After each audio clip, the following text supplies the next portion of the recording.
গত ভিডিওতে আমরা ক্রিয়েট অ্যাক্সেস টোকেন ফাংশনটাকে তৈরি করতেছিলাম যেন আমরা এটাকে ব্যবহার করে কোনো একজন ইউজারের অ্যাক্সেস টোকেনটাকে জেনারেট করতে পারি। যদি গত কয়েকটা ভিডিও না দেখা থাকেন তাহলে অবশ্যই দেখে আসবেন, নাইলে খুব সম্ভবত আপনারা এই ভিডিওতে কি হইতেছে কিছুই বুঝবেন না। অ্যান্ড আমি এই ফাংশনটাকে ইনকমপ্লিট রাখছিলাম কারণ এখন আমাদের কিছু কাজ করতে হবে।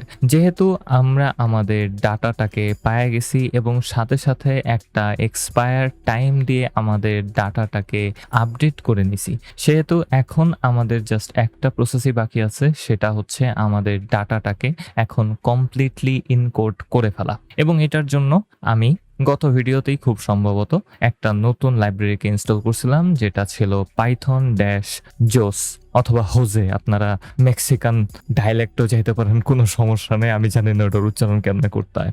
অ্যান্ড ইন দিস কেস আমরা এখন ওইটাকেই ব্যবহার করব আমাদের ডাটা ইনকোড করে সেখান থেকে একটা JWT টোকেন জেনারেট করার জন্য।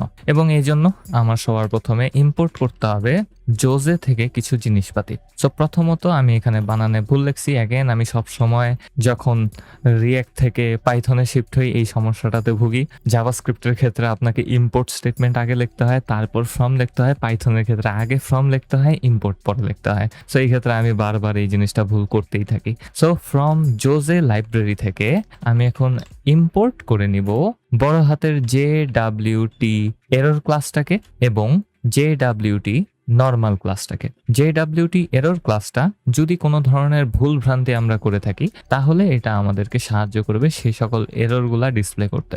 আর নর্মাল JWTটা আমাদেরকে সাহায্য করবে আমাদের ডাটাটাকে ইনকোড করতে। সো এখন আমরা সিম্পলি JWT কে এখানে ব্যবহার করব আমাদের ডাটাকে ইনকোড করার জন্য। সো JWT.encode নামক একটা মেথডকে আমরা পেয়ে যাব JWT ক্লাস থেকে। এন্ড JWT আসলে একটা ক্লাস না, এটা হচ্ছে একটা মডিউল, যেটা থেকে আমরা ইনকোড নামক একটা মেথডকে পাওয়া যায়। আমি বারবার ক্লাস বলতেছিলাম, এই কারণে ভেরি সরি। এবং আমরা যেহেতু আমাদের ডাটাকে আপডেট করছি, আমাদের ডাটাটা আছে টু ইনকোড ভ্যারিয়েবলের ভেতরে, যেখানে আমি আমাদের ডাটার কপিকে স্টোর করছিলাম। আমরা ডাটাকে ডাইরেক্টলি ব্যবহার করব না যেন আমাদের ডাটা করাপ্টেড না হয়ে যায় ভুল ক্রমে। সো এই ক্ষেত্রে আমি কপিটাকে তৈরি করছিলাম এবং এখন আমি এটার ভেতরে টু ইনকোড ভ্যারিয়েবলটাকে পাঠিয়ে দিব, যেহেতু এটার ভেতরে আমাদের ডাটাগুলো আছে।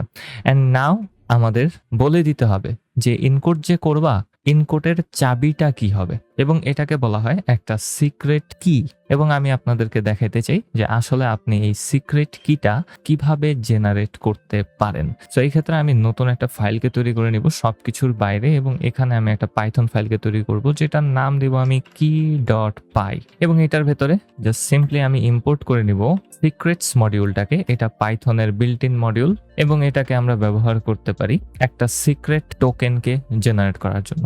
জাস্ট এক লাইন কোড লিখতে হবে এখানে। আমি প্রিন্ট করে দিব আমাদের সিক্রেটস মডিউল থেকে টোকেন হেক্স নামক ফাংশনটাকে, এবং এটাকে জাস্ট আমি এখানে কল করে দিব। That's it. অ্যান্ড আমি এখন এই পাইথন ফাইলটাকে রান করে দিতে পারি। সো এখানে আমি নর্মাল পাইথন আকারে এটাকে রান করব। আপনার পিসিতে যদি নর্মাল পাইথন থাকে তাহলে ভালো, আর যদি না থাকে তাহলে অবশ্যই এনভায়রনমেন্টটা অ্যাক্টিভেট করে নেবেন। আমি যেহেতু লিনাক্সে আছি, লিনাক্সে অলরেডি একটা পাইথন ইনস্টলড অবস্থাতে আছে, সো আমি সেটাকেই ব্যবহার করতেছি। অথবা আপনারা খুব সুন্দরভাবে আপনাদের এনভায়রনমেন্টটাকে অ্যাক্টিভেট করে নিতে পারেন, তারপর এই সেম কমান্ডটাকেই রান করতে পারেন। জাস্ট আমাদের এখন key.py ফাইলটাকে রান করতে হবে। সো আমি python3 স্পেস দিয়ে / আমাদের key.pyটাকে রান করে দিব। আপনারা যদি উইন্ডোজে হন তাহলে জাস্ট লিখতে হবে python key.py, তাহলেই রান হয়ে যাওয়ার কথা। এবং রান করে দিলে নিচে একটা সুন্দর সিক্রেট কি জেনারেট হয়ে যাবে। এটাকে সিম্পলি কপি করে নেবেন, এবং কপি করে নেওয়ার পর আমরা আবারও আমাদের auth.py ফাইলে চলে আসবো, এবং সবার উপরে আমি এখানে একটা ভ্যারিয়েবলকে তৈরি করে নিব যেটার ভেতরে আমরা সিক্রেট কিটাকে স্টোর করে রাখতে পারি। সো সিক্রেট কি ইজ ইকুয়ালস টু কোটেশনের ভেতরে আমাদের এই সিক্রেট কিটা আমি এখানে দিয়ে দিলাম। যদিও সিক্রেট কি ডাইরেক্টলি কোডে লেখাটা উচিত না, একদমই উচিত না, তারপরেও যেহেতু আমরা যা শিখতেছি এই জন্য আমি এখানে সিক্রেট কিটা ডাইরেক্টলি পেস্ট করে দিলাম। না হলে আমরা একটা .env ফাইলকে তৈরি করতে পারতাম, সেটার ভেতরে সিক্রেট কিটা স্টোর করতে পারতাম, তারপর .env লাইব্রেরি থেকে ওটাকে নিয়ে আসতে পারতাম, মেলা প্রসেসের ভেতর দিয়ে যাইতে হইতো, যেগুলো আমি আপনাদেরকে পরে দেখাবো এই সকল খুঁটিনাটি প্রসেসগুলো। অ্যান্ড আমরা এখানে আমাদের সিক্রেট কিটাকে জেনারেট করে ফেলছি, যেহেতু আমরা এখন এইটাকেই ব্যবহার করতে পারি। সো কমা দিয়ে ইনকোড ফাংশনের ভেতরে আমরা সিক্রেট কিটাকে পাস করে দিব, এবং সিক্রেট কি পাস করার করার পর আমাদেরকে এখন জাস্ট বলতে হবে যে ইনকোড করার অ্যালগোরিদমটা কি হবে। যদি আপনি লক্ষ্য করেন ইনকোড ফাংশনের উপরে হোভার করেন তাহলে দেখবেন এখানে অ্যালগোরিদমটা বাই ডিফল্ট সেট করা আছে SH256 এ, এবং এটা হচ্ছে একটা হ্যাশিং অ্যালগোরিদম যেটা আমাদের এই সিক্রেট কি এর সাপেক্ষে আমাদের ডাটাটাকে পুরোপুরি এনক্রিপ্টেড করে দিবে, এবং এই সিক্রেট কিটা ছাড়া আমাদের ডাটাটা ডিক্রিপ্ট করার কোনো উপায় থাকবে না। এবং আপনারা চাইলে অ্যালগোরিদমের জন্য আরেকটা ভ্যারিয়েবলকে তৈরি করতে পারেন এবং সেখানে আপনারা আলাদা আলাদা অ্যালগোরিদম সেট করতে পারেন। আমি এখানে কোনো কিছুই করব না, যেহেতু বাই ডিফল্ট HS256টা অ্যাড করা আছে সেহেতু আমি এখানে এটাকে রেখে দিলাম, আমার হাত দেওয়ার কোনো দরকার নেই। অ্যান্ড এই পুরো ফাংশনটা আমাদেরকে খুব সুন্দরভাবে একটা JWT টোকেনকে ফেরত দিবে, যেটা আমরা এখন স্টোর করে রাখতে পারি এনকোড JWT নামে, অথবা এটাকে একটু এনকোডেড JWT দিলে একটু সুন্দর দেখা যায়। ইকুয়ালস টু সাইন দিয়ে দিব এবং আমাদের কাজ শেষ। এন্ড আমরা আমাদের এই ফাংশন থেকে রিটার্ন করে দিতে পারি আমাদের এনকোডেড JWT টোকেনটাকে, এবং আমাদের টোকেনটা জেনারেট হয়ে গেছে। সো আমি খুব সুন্দরভাবে এখন আরো একবার আমাদের সার্ভারটাকে স্টার্ট করে দিব। ফার্স্ট API সার্ভারটাকে স্টার্ট করে দিলাম, একটু ডক্সে চলে আসবো। ডক্সে আসলে দেখবো কিছুই হয় নাই, কারণ আমরা অ্যাকচুয়ালি কিছুই করি নাই, আমরা একটা ফাংশনকে তৈরি করছি যেটা টোকেনকে জেনারেট করবে। কিন্তু এখন আমাদেরকে এই টোকেনটাকে আমাদের এই অথরাইজ বাটনের সাথে অ্যাড করতে হবে, যেখানে আমরা ইউজার ইনফরমেশনগুলো পাঠাবো এবং তারপর সেগুলো ভেরিফাইড হয়ে আমাদের টোকেনটা জেনারেট হবে, না হলে এগুলা কোনো কিছুই কাজ করবে না। সো এটাকে এই কারণেই অ্যাক্সেস টোকেন বলা হয়, যে এই টোকেনটা আমাদেরকে আমাদের ডাটার অ্যাক্সেসটা দিবে। সো এখন এটার জন্য আমাদের কিছু কাহিনী করতে হবে। প্রথমত আমরা এই যে ফর্মটা দেখতে পারতেছি, এই ফর্মের সকল রিকোয়েস্ট যাবে API/টোকেন এন্ডপয়েন্টে। সো আমাদেরকে এখন একটা রাউটার তৈরি করতে হবে যেটা এই API/টোকেন এন্ডপয়েন্টকে কন্ট্রোল করবে, এবং তারপর আমরা সেই এন্ডপয়েন্টে আমাদের এই ফর্মটাকে কন্ট্রোল করব। আমি জানি জিনিসগুলা শুনতে খুবই উইয়ার্ড লাগতেছে, বাট আমার মনে হয় আমরা যদি কোডের দিকে আগাই তাহলে এটা আর একটু ইজিয়ার হয়ে যাবে আপনাদের জন্য। সো এই ক্ষেত্রে আমি ব্যাকএন্ডের অথ ফোল্ডারের ভেতরেই নতুন একটা ফাইলকে তৈরি করব, যেটার নাম দিব আমি router.py। অন্যান্য সকল ফোল্ডারের মতো এটাও জাস্ট নর্মাল ফাস্ট API রাউটারের মতোই কাজ করবে, জাস্ট এখানে আমরা কোনো একটা স্পেসিফিক রাউটের জন্য এন্ড পয়েন্টকে কনফিগার করতেছি। এবং আপনাদের মাথায় যদি কোশ্চেন এসে থাকে যে ওখানে API/টোকেনেই কেন গেল, কারণ আমরা এটা ম্যানুয়ালি সেট করছিলাম যে আমাদের এই অ্যাক্সেস টোকেন পাওয়ার এন্ড পয়েন্টটা কোথায় হবে, এবং আমরা এখানে API/টোকেনকে সেট করে দিয়েছিলাম। অ্যান্ড আমরা এই কারণেই এই এন্ড পয়েন্টেই কাজ করব। সো অ্যাজ অলওয়েজ আমরা যে সকল সেট আপ করি সেগুলো করতে থাকবো। So from first API import করে নিতে হবে আমাদের API রাউটারটাকে, এবং তারপর আমাদের একটা রাউটার অবজেক্টকে তৈরি করতে হবে। So router is equals to API router, এবং এটার জন্য আমি জাস্ট সিম্পলি এখানে একটা ট্যাগসকে সেট করে দিতে পারি যেটা হবে অথ, যেন এটা গ্রুপ হয়ে যায় আলাদা করে। অ্যান্ড আমরা একটা এন্ডপয়েন্টকে তৈরি করতে পারি। সো আমি এখানে router.post মেথডের ভেতরে সুন্দরভাবে এখন আমাদের টোকেন এন্ডপয়েন্টটাকে জেনারেট করতে পারি। সো /token এন্ডপয়েন্টটাকে এখানে দিয়ে দিলাম, এবং আমরা আসলে আমাদের ওই এন্ডপয়েন্টটাকে কনফিগার করা শুরু করে ফেলছি। অ্যান্ড এটার ভেতরে অবশ্যই একটা ফাংশনকে ডিফাইন করতে হবে। সো ডিফাইন get_token ফাংশন নাম দিয়ে দিলাম, এবং এটাকে আপাতত আমি পাস করে দিব কোনো ধরনের এরর যেন না দেখায় এই কারণে। অ্যান্ড দেন ফাইনালি আমাদের এই নতুন রাউটারটাকে আমাদের main.py অ্যাড করে দিতে হবে। সো আমি উপরে ইম্পোর্ট করে নিতে চাই আমাদের নতুন রাউটারটাকে from auth.router import router as auth রাউটারে সেট করে দিলাম, এবং আমরা এটাকে এখন নতুন একটা লাইনে অ্যাড করে দিতে পারি। সো app.include router ফাংশনটাকে ব্যবহার করব, এবং এটার ভেতরে আমি অথ রাউটারটাকে অ্যাড করে দিতে পারি, এবং প্রিফিক্স আকারে অবশ্যই API কে আমি এখানে সেট করে দিলাম। তাহলে আমাদের ওই টোকেন এন্ডপয়েন্টের অফিসিয়াল এন্ডপয়েন্টটা হবে /API/token। এবং এখন যদি আমি আমার ডক্সে এসে রিলোড করি তাহলে একটু নিচে গেলে দেখতে পারবো নতুন অথ সেকশন অ্যাড হয়ে গেছে, এবং এখানে নতুন একটা এন্ডপয়েন্ট তৈরি হয়ে গেছে যেটা হচ্ছে /API/token। এবং এখন আমাদের কনফিগারেশন করার পালা। সো আমরা চাই যেন এই এন্ড পয়েন্টে আমরা আমাদের এই অথরাইজ ফর্মটার অ্যাক্সেস পাই, কিন্তু একই সাথে যেহেতু এটা একটা পোস্ট রিকোয়েস্ট সেহেতু আমাদেরকে একটা রিকোয়েস্ট বডিও অ্যাকসেপ্ট করতে হবে। সো এই ক্ষেত্রে আমাদের কোডে এসে অবশ্যই প্যারামিটার আকারে রিকোয়েস্টটাকে অ্যাড করে দিতে হবে, কিন্তু একই সাথে আবার আমাদের ওই রিকোয়েস্ট ফর্মটাকেও হ্যান্ডেল করতে হবে। সো এটার জন্য আমরা ধরতে গেলে আগে থেকেই বিল্ড করা একটা প্রসেসকে পাই, যেটা ফার্স্ট এপিআই এর ক্রিয়েটররাই আমাদের জন্য করে দিছে। সিনট্যাক্সটা একটু উইয়ার্ড, কিন্তু আমার মনে হয় আপনারা দেখলেই সেটা বুঝতে পারবেন।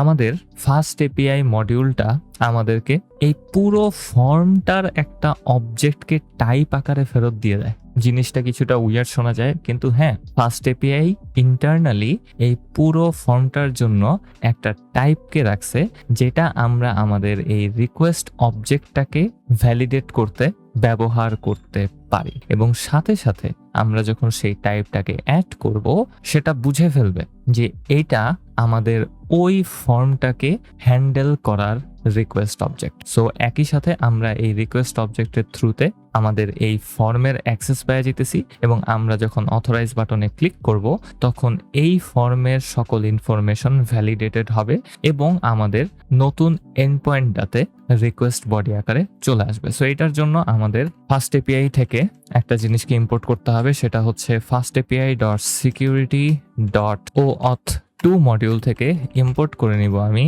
ও অথ পাসওয়ার্ড রিকোয়েস্ট ফর্ম, এবং এই ক্লাসটাকেই আমরা এখন টাইপ আকারে ব্যবহার করতে পারি। সো আমি রিকোয়েস্ট বডির জন্য টাইপ আকারে সেট করে দিব ও অথ পাসওয়ার্ড রিকোয়েস্ট ফর্ম, এবং আমাকে বলে দিতে হবে যদি কেউ এই এন্ড পয়েন্টে আসে, তার মানে সে অথরাইজেশনের উপরে ডিপেন্ড করবে। সো আমরা এখানে বলে দিব যে এটা আসলে একটা ডিপেন্ডেন্সি, এবং এটার জন্য অবশ্যই আমাদের ডিপেন্ডস ফাংশনটাকে ইম্পোর্ট করে নিয়ে আসতে হবে, এবং আমি জাস্ট এখানে ডিপেন্ডস ফাংশনটাকে কল করে দিব, এবং এতে করে আমাদের সকল ধরনের কনফিগারেশন ক্যাপাবিলিটিস এখানে চলে আসলো।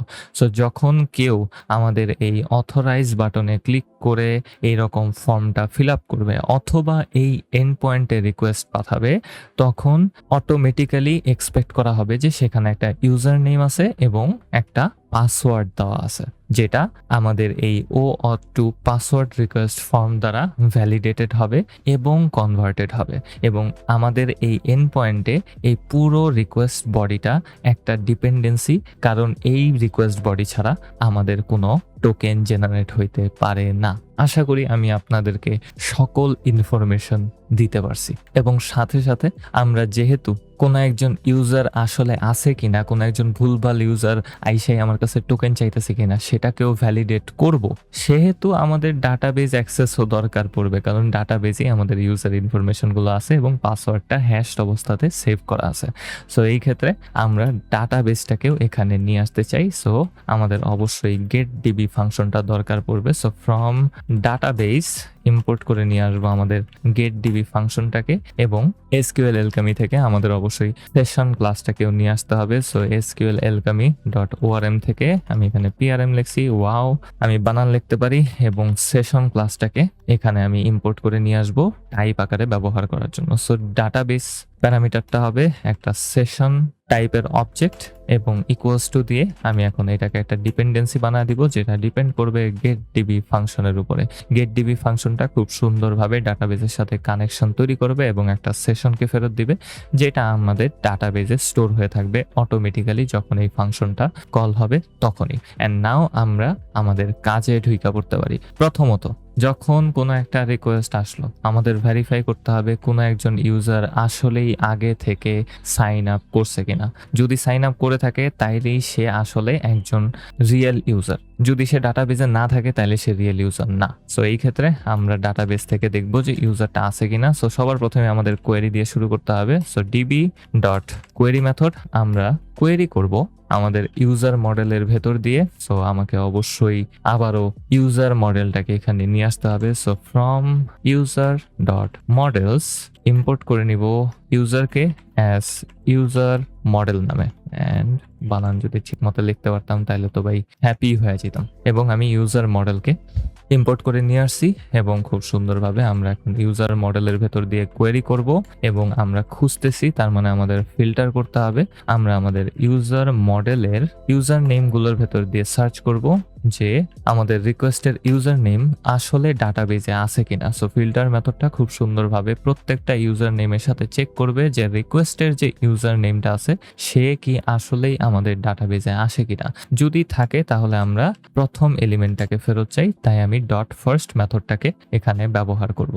এতে করে যদি কোনো ইউজার থাইকা থাকে আসলেই, তাইলে ইউজারের সকল ইনফরমেশন আমাদের এই ইউজার অবজেক্টে চলে আসবে, আর যদি না থাইকা থাকে তাহলে এটা পুরোপুরি নাল দেখাবে। সো আমাদের অবশ্যই চেক করতে হবে যে ইউজার কি আসলে আছে কি নাই।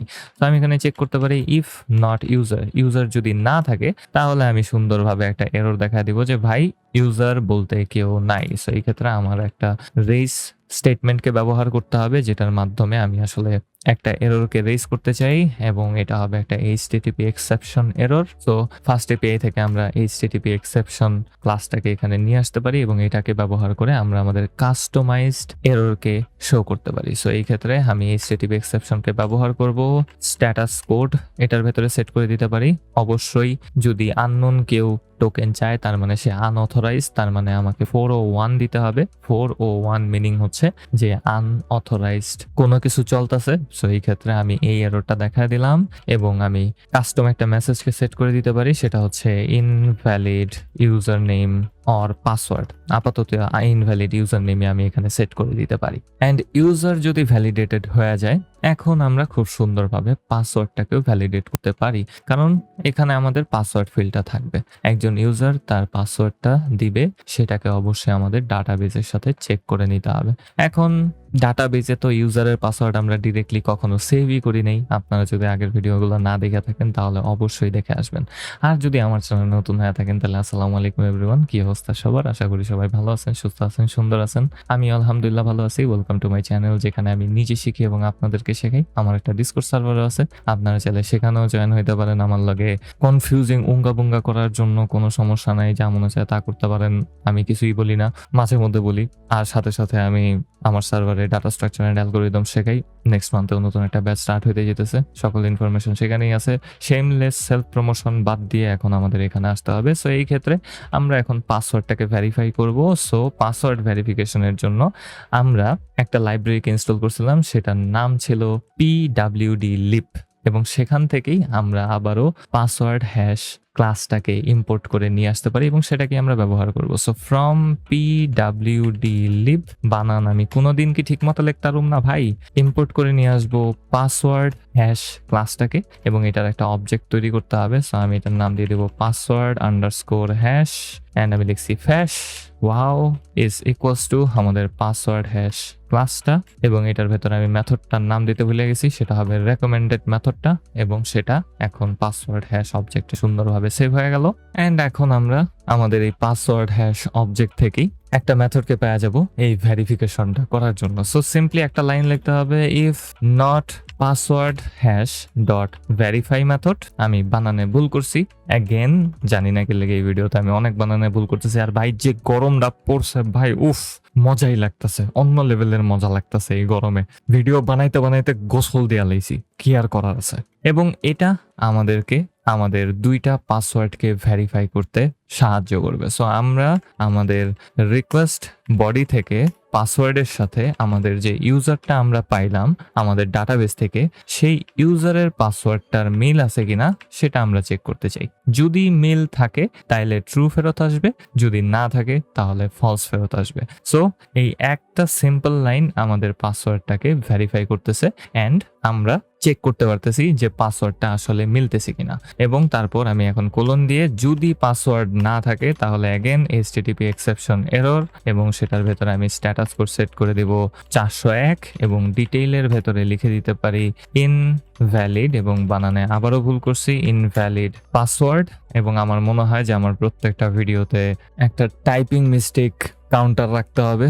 যতবার আমি টাইপিং মিস্টেক করুম ততবার কাউন্টারটা বাড়তে থাকবে। I will try my best, কিন্তু ভিডিও এডিট করার সময় অন্য লেভেলের পেন হয়ে যাবে এটা। যাই হোক, সমস্যা নাই, I will try my best, যদি পারি তাহলে করুম নি। এবং আমরা এই দুইটা চেকিং করে ফেলার পর আমরা একেবারে শিওর হয়ে যেতে পারি যে হ্যাঁ, এই ইউজারটাই আসলে মেইন ইউজার। অ্যান্ড যদি মেইন ইউজার হয় তাহলে আমরা এখন এই ইউজারের জন্য অ্যাক্সেস টোকেনটাকে জেনারেট করতে পারি। সো আমরা এখন সেই অ্যাক্সেস টোকেনটাকে জেনারেট করার ফাংশনটা তৈরি করছি, সেটাকে আমরা এখন এখন এখানে নিয়ে আসবো। সো এখানে আমি ফ্রম ডট ওয়াথ ফাইল থেকে ইম্পোর্ট করে নিতে পারি আমাদের ক্রিয়েট অ্যাক্সেস টোকেন ফাংশনটাকে। অ্যান্ড আমি জানি না কি হলো, আমার ভিএস কোড কমপ্লিটলি স্টপ হয়ে গেছিল। সো আমি এখানে ওঅথ ফাইল থেকে ক্রিয়েট অ্যাক্সেস টোকেনকে ইম্পোর্ট করে নিয়ে আসছি। আমি অ্যাকচুয়ালি জানি না যে কি হয়েছে। আপনারা কি আমার কথা শুনছেন কি শোনেন নেই, আল্লাহ মাহবুব জানে। দেখা তো মনে হইলো রেকর্ড হইতেছে, যাজ্ঞা। অ্যান্ড যদি সবকিছু ঠিকঠাক আসে, সেহেতু আমরা এখন ক্রিয়েট অ্যাক্সেস টোকেনের ভেতরে আমাদের ডাটাটাকে জাস্ট পাঠায় দিতে পারি। সো আমরা ক্রিয়েট অ্যাক্সেস টোকেন ফাংশনটাকে এখানে ব্যবহার করতেছি এবং সেটার ভেতরে আমরা ডাটা প্যারামিটারটাকে পাওয়া যাই, কারণ আমরা ক্রিয়েট অ্যাক্সেস টোকেন ফাংশনে ডাটা প্যারামিটারটা দিছিলাম এবং এখানে আমাদের একটা ফরম্যাটকে ফলো করতে হবে মাস্ট। ডাটা যেহেতু একটা ডিকশনারি আকারে যাবে, সেহেতু আমাদের একটা ডিকশনারি পাঠাইতে হবে এবং সেটার ভেতরে আমাদেরকে সাব নামক একটা কি সেট করতে হবে, যেটা শর্ট ফর্ম অফ সাবজেক্ট, এবং এটার ভেতরে আমরা আমাদের ইউজারের ডাটাকে পাঠাবো। সো আমরা জাস্ট ইউজারের ইউজার নেমটাকেই এখানে সেট করে দিতে চাই। সো আমরা ইউজার নেমটাকে সেট করে দিলাম অ্যান্ড আমাদের ডাটাটা এনক্রিপ্টেড অবস্থাতে রূপান্তরিত হয়ে যাবে এবং তারপর আমাদের এই ক্রিয়েট অ্যাক্সেস টোকেন ফাংশনটা আমাদের টোকেনটাকে ফেরত দিয়ে দিবে। অ্যান্ড টোকেনটাকে আমি একটা ভ্যারিয়েবলের ভেতরে স্টোর করে নিতে পারি। অ্যান্ড ভাই আমি এত টাইপিং মিস্টেক কেলে করতেছি এই ভিডিওতে, I have no idea. And finally যেহেতু আমাদের অ্যাক্সেস টোকেন তৈরি হয়ে গেছে, সুন্দরভাবে আমরা এখন রিটার্ন করে দিতে পারি একটা অবজেক্টকে, যেটার ভেতরে আমি জাস্ট অ্যাক্সেস টোকেনটাকে রাখবো একটা কি আকারে এবং সেটার সাথে আমি টোকেনটাকে পাঠিয়ে দিব। আর কোনো কিছু পাঠানোর দরকার আছে বলে আমার মনে হয় না। লেট মি সি সবকিছু ঠিকঠাক যাইতেছে কিনা। হ্যাঁ, এখানে সবকিছু ঠিকঠাকই লাগতেছে। আমি একটু রিলোড করে নিব।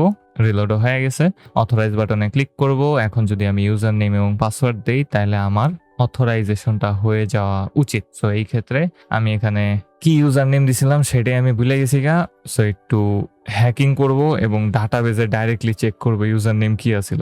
ইউজার নেম রিশাদ2, আমার মনে হয় ওইটার জন্য 1 2 3 পাসওয়ার্ড আমি সেট করছিলাম। সো এই ক্ষেত্রে আমি কোনো কিছুতে ক্লিক করতে পারতেছি না, বিকজ আমার পিসি অন্য লেভেলের স্লো হয়ে গেছে। I have no idea why this is happening. So আমি জাস্ট রিশাদ2 এবং পাসওয়ার্ডটাকে সেট করে দিলাম। প্লিজ কাম করিস, কারণ বুঝতেছি না, আমি এই ভিডিওটা ইনকমপ্লিট আমি রাখতে চাই না। অথরাইজ বাটনে ক্লিক করলাম এবং সাথে সাথে আমার একটা এরর দেখা দিছে, ইন্টারনাল সার্ভার এরর। আমি বানানে ভুল করছি। ইয়েস, এটাই তো করুম, তাই না ভাই? এটাই তো দরকার ছিল, আমি বানানে ভুল করছি। সো রাউটার ডট পায়ের ভেতরে কোয়েরি করার সময় আমি এখানে ফার্স্টের বদলে ফিস্ট লিখছি। ফিস্ট আর কি লাগে ভাই, আমি নিজে হাসতে হাসতে অবস্থা খারাপ হয়ে যাবো আমার। এখন যদি কাজ করে, অথরাইজ বাটনে ক্লিক করছি অ্যান্ড ইয়েস, অথরাইজেশন হয়ে গেছে অ্যান্ড সবকিছু এখন ঠিকঠাক ভাবে কাজ করতেছে। অথরাইজেশন হয়ে যায় থাকলে আমি এটাকে একটু ক্লোজ করে দিব। আমি একটা এন্ড পয়েন্টকে প্রোটেক্টেড করছিলাম, সেটার ভেতরে ঢুকবো, ট্রাই ইট আউটে ক্লিক করলাম, এক্সিকিউট বাটনে ক্লিক করলে এখন আমরা ডাটাগুলোকে সুন্দরভাবে পাওয়া যেতেছি, কারণ আমাদের অ্যাক্সেস টোকেনটা যদি আপনারা লক্ষ্য করেন, এখন এই যে এখানে অথরাইজেশন হেডার আকারে পাঠায় দেওয়া হইতেছে অটোমেটিক্যালি। এবং এটা আমাদের ফ্রন্ট এন্ডেও কনফিগার করতে হবে ভাই, ফ্রন্ট এন্ডেও কনফিগার করতে হবে যেন এই অথরাইজেশন হেডারটাও যেন অ্যাড হয়ে যায়। সো আশা করি আপনারা এই ভিডিওর মাধ্যমে মেলা নলেজ পেয়ে গেছেন। আমি আর ভিডিওটা বাড়াবো না, কারণ আমি বুঝতেছি না, আমার পুরা পিসি ক্রাশ খেয়ে যেতে পারে, এত ওভারলোড হওয়ার কারণ বুঝতেছি না। যাই হোক, আশা করি আপনাদের ভিডিওটা ভালো লাগছে। যদি ভালো লাগে থাকে একটা লাইক করেন, একটা কমেন্ট করেন, একটা সাবস্ক্রাইব করেন, কারণ সাবস্ক্রাইব করলে আমার ভালো লাগে, আমার মনে শান্তি লাগে। পরবর্তী ভিডিওতে আবারও কথা হবে।